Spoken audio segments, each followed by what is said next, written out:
शिवसेना ने बीजेपी सरकार से पूछे टिकटॉक स्टार से जुड़े कई सारे विवादित सवाल। आप देख रहे हैं बॉलीवुड स्पाई और मैं हूं आपके साथ रोशनी। हम सभी जानते हैं, जहां पिछले दिनों ये खबरें सामने आई थी कि 59 चाइनीज ऐप इंक्लूडिंग टिकटॉक को बैन किया जाना है।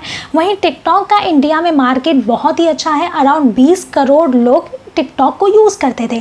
वहीं हम सभी जानते हैं कि शिवसेना का माउथपीस कहा जाने वाला सामना, इसमें आए दिन कई सारे एडिटोरियल्स छपते हैं। वहीं टिकटॉक पर भी कई सारे सवालात उठाते हुए इस बार सामना के एडिटोरियल में कई सारी बातें छपी, जिसमें ये लिखा हुआ था कि टिकटॉक कहीं ना कहीं वल्गैरिटी को प्रमोट कर रहा था, तब इस पर प्रतिबंध क्यों नहीं लगाया गया। साथ ही उन्होंने ये भी कहा कि जो टिकटॉक बनाते बनाते जो स्टार्स बन चुके थे, उन्होंने बीजेपी ज्वाइन कर लिया, अब उनका क्या होगा। साथ ही एडिटोरियल में कई सारे सवालात उठाए गए। उसमें ये भी पूछा गया कि भारत सरकार ने ये कहा है कि जो चाइनीज़ ऐप थे वो कहीं ना कहीं भारत के जो यूज़र्स थे चाइनीज़ ऐप के, उनके रक्षा, सुरक्षा और प्राइवेसी को हार्म कर रहे थे, उनके साथ ब्रीच कर रहे थे, जिसके चलते जो डेटा है उसे मैनिपुलेट किया जा रहा था। और इसी के चलते उन्होंने अब ये जो एक ऐतिहासिक फैसला है चाइनीज़ ऐप्स को बैन करने का, वो उठाया है। लेकिन ये सवाल जो शिवसेना ने उठाया है वो ये पूछा है उन्होंने, क्या ये रियलाइज़ करने के लिए आपको 20 जवानों की शहादत का इंतज़ार करना पड़ा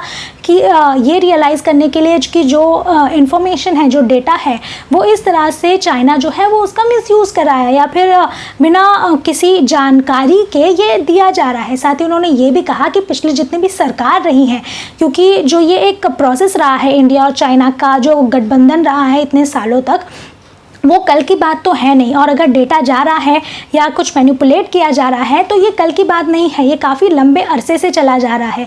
तो इतने टाइम से आपने क्यों नहीं अप्रोच किया, इतने टाइम से आप क्यों चुप थे। साथ ही उन्होंने ये भी कहा कि सिर्फ ऐप्स बैन करने से कुछ नहीं होगा, क्योंकि चाइना के लिए इंडिया एक बहुत बड़ा मार्केट है। हम सभी जानते हैं कि हुआवे को एक बहुत बड़ा कॉन्ट्रैक्ट दिया गया है कि वो 5G को इंडिया में लाए। साथ ही गुजरात में भी एक बहुत बड़ा प्रोजेक्ट दिया गया है चाइना के लिए।